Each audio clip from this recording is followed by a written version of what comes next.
Hello and welcome back to the YouTube channel for the Renaissance English History Podcast. I am your host, Heather. I have been podcasting on Tudor England since 2009 with my show, the original Tudor History Podcast. This channel is where I put all of my episodes from all of my different shows, as well as lots of extra content like this video right here. Today we are going to talk about, my sticker gives a hint at what we were talking about. We are talking about civic duty. My sticker says I voted. It's the sticker that they give you when you vote. So we're going to talk today about civic duty, how the Tudors saw civic duty, and how that changed throughout the 16th century. Because it did change quite a bit because of the Reformation. So, the Reformation changed everything. It cannot be exaggerated how important the Reformation was. So, if you would like to see more Tudor history in your YouTube feed, why not go ahead and hit subscribe right now so that you never miss a video I put out. So when we think about civic duty today, we think about voting, paying taxes, or participating in local government, school board, etc. In Tudor England, civic duty looked quite different. It wasn't just about supporting the nation. It was actually tied to your place in the social hierarchy, a strict class system that shaped every aspect of daily life. For the Tudors, civic duty was deeply intertwined with loyalty to the crown, community responsibilities, and most importantly, your religion. Each social class, the nobility, the gentry, the urban middle class, which was growing during that time, and the peasantry, had unique obligations and expectations. For some, civic duty meant managing lands or serving the king. For others, it was about upholding local customs or simply surviving. And as the Tudor dynasty transformed England through centralization and religious reform, the concept of civic duty changed and evolved, changing expectations for everyone, from the highest noble to the humblest laborer. Let's talk about the nobility to start with. For the Tudor nobility, civic duty meant loyalty to the crown above all else. The nobility's responsibilities went far beyond personal influence. They were expected to be the king's eyes and ears in the regions that they controlled. In the early Tudor period, nobles often had significant power over local affairs, often leading private armies and managing vast estates with relative autonomy. But the relationship began to change as the Tudors sought to centralize their authority. Henry VII made it clear that noble loyalty to the monarch was unwavering. He curbed private armies and alliances that might challenge his rule. The nobility's duty transformed from one of feudal allegiance to the king as their lord to a more nationalized loyalty to the institution of the crown itself. Under Henry VIII, this shift became even more pronounced, especially with the Reformation. The dissolution of the monasteries redistributed significant wealth and land from the church to the crown and the secular nobility, tying the fortunes of the noble much more closely to the success of the king. No longer merely regional lords, the nobility became agents of the crown, expected to enforce royal policies, including the new Protestant doctrine, on their lands. This evolution reached its peak under Elizabeth. By her reign, the nobility were crucial in maintaining charitable roles to reflect the new Protestant values. For Elizabeth's noblemen and women, civic duty wasn't about personal loyalty to the monarch as much as it was about supporting the crown's vision of a unified Protestant England. Now let's talk about the Tudor gentry. The gentry were often wealthy landowners below the rank of nobility, and they held a unique position as both influential landowners and civic leaders.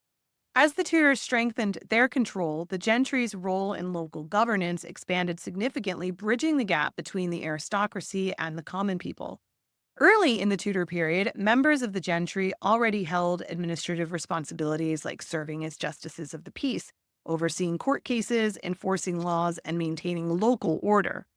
But the dissolution of the monasteries in the 1530s drastically shifted their influence. Many gentry families acquired former monastic lands, giving them newfound wealth and authority in their communities. The crown relied on these local landowners to help administer local governance, granting them more responsibility and oversight in return.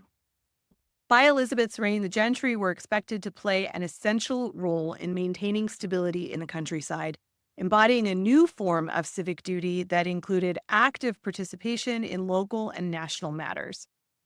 The rise of Protestantism under Elizabeth further reinforced this sense of duty as many gentry families came to see themselves as defenders of the crown's religious reforms. Their sense of civic responsibility evolved to include not only governance, but also a patriotic sense of duty towards the nation. They organized local militias, supported poor relief efforts, and worked to prevent vagrancy and disorder. For the Tudor gentry, civic duty was no longer just about their own estates or communities. It was about shaping a secure, prosperous England aligned with the crown's vision. By the end of the 16th century, many gentry families identified as both local leaders and as loyal, patriotic subjects, embracing a strong sense of duty to both the people and the Tudor state. What about the urban middle class, this growing class of merchants that we really start to see evolve in the 16th century? In Tudor England's growing towns and cities, the urban middle class, comprised of merchants and craftsmen, tradespeople, saw civic duty with a focus on social stability, economic fairness, and community welfare. Unlike the nobility or the gentry, their responsibilities weren't tied to land, but rather to trade, guild, and a close-knit urban community. Guilds, or associations of craftsmen and merchants, were the bedrock of civic life in Tudor towns. These guilds weren't just trade organizations. They set standards for quality, they ensured fair prices, they supported members in need, and they upheld moral standards within the town. For urban citizens, civic duty involved following guild rules, supporting fellow members, and maintaining a sense of social order. However, the 16th century brought change for this class, too. The Reformation disrupted the church's traditional role in providing charity and social support, and in response, many merchants and guilds took it on themselves to fill the gap, contributing to the welfare of the poor and establishing almshouses and hospitals. These acts of charity weren't just about kindness, they were also essential for maintaining order. An unstable urban population could lead to unrest, threatening both trade and public safety. By Elizabeth's reign, civic duty among the urban middle class extended beyond supporting guild members to supporting the broader community. They actively helped the poor, discouraged vagrancy, and sought to keep towns safe and orderly, blending their economic roles with a newfound sense of civic responsibility.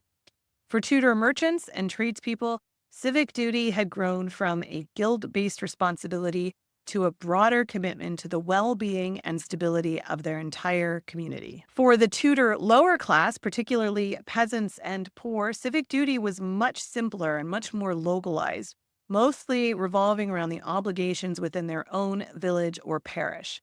Life was difficult for the lower classes, with most of their time and energy devoted to surviving the harsh realities of rural life. Their civic responsibilities were limited to basic community tasks, maintaining roads, participating in village repairs, or serving in the local militia if needed.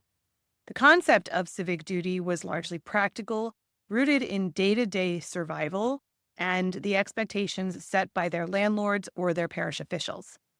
But as the century progressed, economic challenges like the enclosure movement, where they converted common lands into private estates, created significant hardships for the lower classes.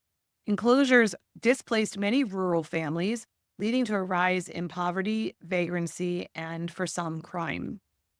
This social disruption led the crown to take action, eventually introducing the 1598 and 1601 Poor Laws. I did a whole episode called Being Poor in Tudor England, looking at those poor laws. These laws marked a shift in how civic duty was viewed for the lower classes, creating new expectations for them. Local parishes were now responsible for providing for the poor, and even the poor were expected to comply with certain social standards, such as working when able or facing punishment if they begged without parish approval.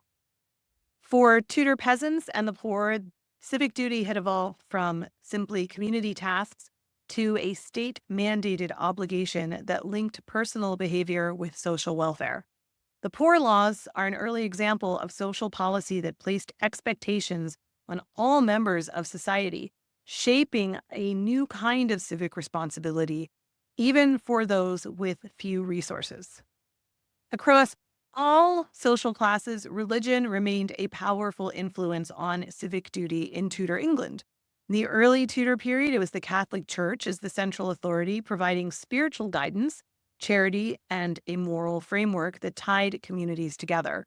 But following the break with Rome and the establishment of the Church of England, religious loyalty and civic duty became deeply, deeply intertwined. Now, civic duty wasn't just about fulfilling social obligations, it was also demonstrating loyalty to the crown's chosen faith.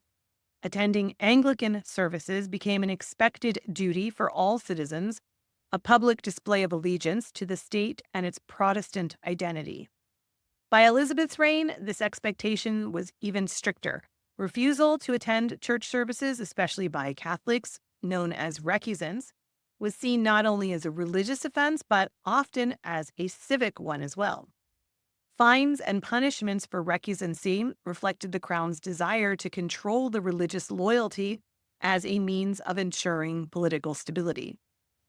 Religion became a unifying element across all classes, then serving as both spiritual and civic duty that reinforced loyalty to the Tudor state. Whether a nobleman reinforcing Protestantism on his estates or a peasant attending mandatory church services, religious conformity became an essential component of your duty to the crown and to your country. So by the end of the Tudor period, we see civic duty transformed significantly. What began as a localized set of class-based obligations had evolved into a much more nationalized concept, influenced by the monarchy's drive for centralized authority, the economic upheavals of the time, and the powerful force of the Reformation.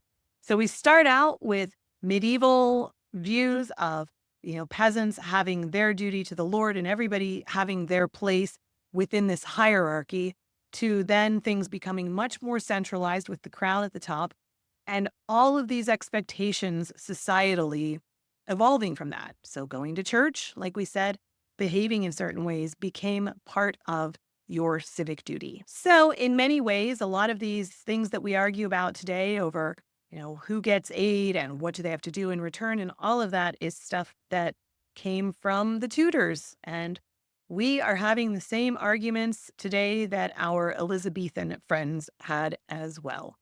The more things change, the more they stay the same. Anyway, go vote if you are in the US and you haven't yet, and vote your heart and your conscience. And if you enjoyed this video and made it to the end, I sure would appreciate a press of that like button. Helps to feed the algorithm and get this content to even more people. Remember, my friend, that you are deeply, deeply loved. I am so glad I share the planet with you. I am so glad you're here with me. Thank you for taking the time to be with me today. I will be back again very soon. Don't forget to drink your water. Super important. All right, friend. I will talk to you soon. Bye-bye.